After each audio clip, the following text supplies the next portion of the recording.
Assalamualaikum warahmatullahi wabarakatuh. Hai semuanya, berjumpa lagi dalam video pembelajaran geografi. Pada video kali ini, kita akan belajar tentang materi penginderaan jauh. Oke, apa saja pada video kali ini yang akan kita bahas? Yang pertama ada pengertian, kemudian ada komponen, wahana, sumber tenaga, sensor, citra, citra non-foto, atmosfer, perolehan data, dan interpretasi. Oke, kita mulai dari pengertian penginderaan jauh. Penginderaan jauh adalah ilmu dan seni untuk memperoleh informasi tentang objek, wilayah, atau gejala dengan cara menganalisis data yang diperoleh dengan menggunakan alat tanpa kontak langsung terhadap objek, wilayah, atau gejala yang dikaji. Jadi, secara singkatnya, penginderaan jauh ini adalah cara untuk memperoleh informasi tanpa kontak langsung dengan objek yang diteliti. Nah, apa saja komponen penginderaan jauh? Ada 9 komponen, yaitu wahana, sumber tenaga, sensor, citra, citra non-foto, atmosfer, perolehan data, dan penggunaan data. Yang pertama adalah wahana. Wahana yaitu kendaraan atau media yang digunakan untuk membawa sensor guna mendapatkan inderaja. Inderaja di sini singkatan ya dari penginderaan jauh.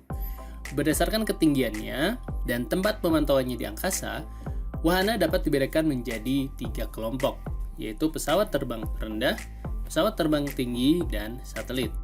Nah, ini adalah contoh-contoh wahana yang digunakan saat ini untuk melakukan penginderaan jauh. Ada drone, balon udara, pesawat terbang, dan satelit. Adapun pesawat terbang rendah adalah pesawat yang terbang pada ketinggian antara 1 sampai 9 km di atas permukaan bumi. Kemudian pesawat terbang tinggi itu terbang pada ketinggian lebih dari 18 km di atas permukaan bumi. Dan satelit, ketinggian peredarannya antara 400 sampai 900 km di luar atmosfer bumi. Komponen berikutnya adalah sumber tenaga. Sumber tenaga dalam proses inderaja terdiri dari sistem pasif yang menggunakan sinar matahari dan sistem aktif yang menggunakan tenaga buatan seperti gelombang mikro. Jumlah tenaga yang diterima oleh objek di setiap tempat berbeda-beda. Hal ini dipengaruhi oleh beberapa faktor antara lain waktu penyinaran, bentuk permukaan bumi, dan keadaan cuaca. Berikut adalah penjelasan dari poin-poin tadi. Yang pertama, waktu penyinaran. Jumlah energi yang diterima objek pada saat matahari tegak lurus lebih besar daripada saat posisi miring. Semakin banyak energi yang diterima objek, semakin cerah warna objek tersebut. Kemudian yang kedua, bentuk permukaan bumi. Permukaan bumi yang bertopografi halus dan warna cerah pada permukaannya lebih banyak memantulkan sinar matahari daripada permukaan yang bertopografi kasar dan berwarna gelap. Yang ketiga adalah keadaan cuaca, yaitu kondisi udara yang berkabut menyebabkan hasil penginderaan jauh menjadi tidak begitu jelas atau bahkan tidak terlihat. Komponen berikutnya adalah sensor. Sensor merupakan alat pemantau yang dipasang pada wahana, baik pesawat maupun satelit. Sensor dapat dibedakan menjadi 2, ada sensor fotografik dan sensor elektronik. Apa itu sensor fotografik? Sensor fotografik merekam objek melalui proses kimiawi. Sensor yang dipasang pada pesawat menghasilkan citra foto atau disebut foto udara, sedangkan sensor yang dipasang pada satelit menghasilkan citra satelit atau foto satelit. Untuk sensor elektronik, bekerja secara elektrik dalam bentuk sinyal. Sinyal elektrik direkam pada pita magnetik yang kemudian dapat diproses menjadi data visual atau data digital dengan menggunakan komputer. Komponen berikutnya adalah citra. Citra adalah gambaran suatu objek yang tampak pada cermin melalui lensa kamera atau hasil penginderaan yang telah dicetak. Citra dapat dibedakan menjadi 2, yaitu citra foto dan citra non-foto. Apa perbedaannya? Citra foto adalah gambaran suatu objek yang diambil dengan menggunakan sensor berupa kamera.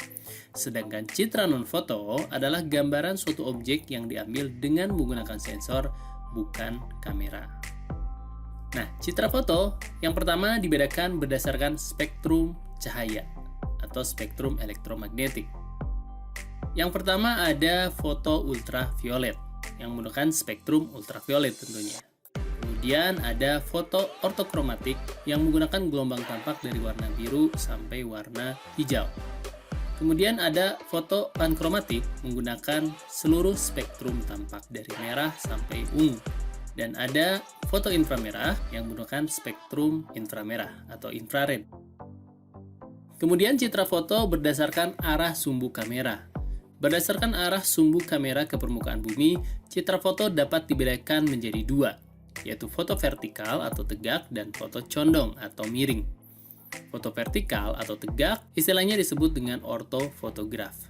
Sedangkan foto condong atau miring istilahnya disebut dengan oblik fotograf.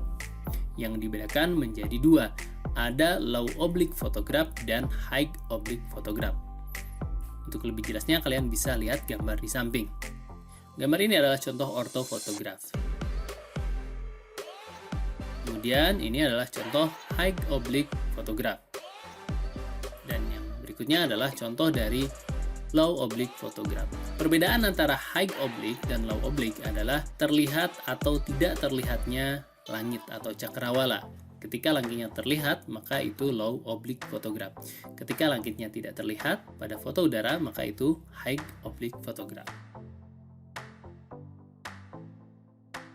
Berdasarkan warna yang digunakan, citra foto dibedakan menjadi foto berwarna semu atau false color, yaitu warna bukan warna sesungguhnya. Dan ada foto berwarna asli atau true color, yang merupakan warna sesungguhnya sesuai di kenyataan. Kemudian citra foto berdasarkan wahana yang digunakan, ada foto udara yang diambil menggunakan pesawat, dan ada foto satelit yang diambil menggunakan satelit. Selanjutnya adalah citra non-foto. Nah, citra non-foto dibedakan menjadi dua, ya, berdasarkan spektrum elektromagnetiknya, yaitu citra inframerah termal dan citra radar atau citra gelombang mikro. Kemudian berdasarkan jumlah sensor, citra non-foto dibedakan menjadi dua, yaitu citra tunggal dan multispektral. Citra tunggal artinya menggunakan sensor satu, citra multispektral artinya menggunakan banyak sensor. Komponen berikutnya dari penginderaan jauh adalah atmosfer. Atmosfer, seperti yang kita ketahui, memiliki beberapa lapisan. Pada bagian atmosfer, ada satu bagian yang bisa dilewati oleh spektrum elektromagnetik yang dipancarkan oleh matahari. Istilahnya disebut dengan jendela atmosfer.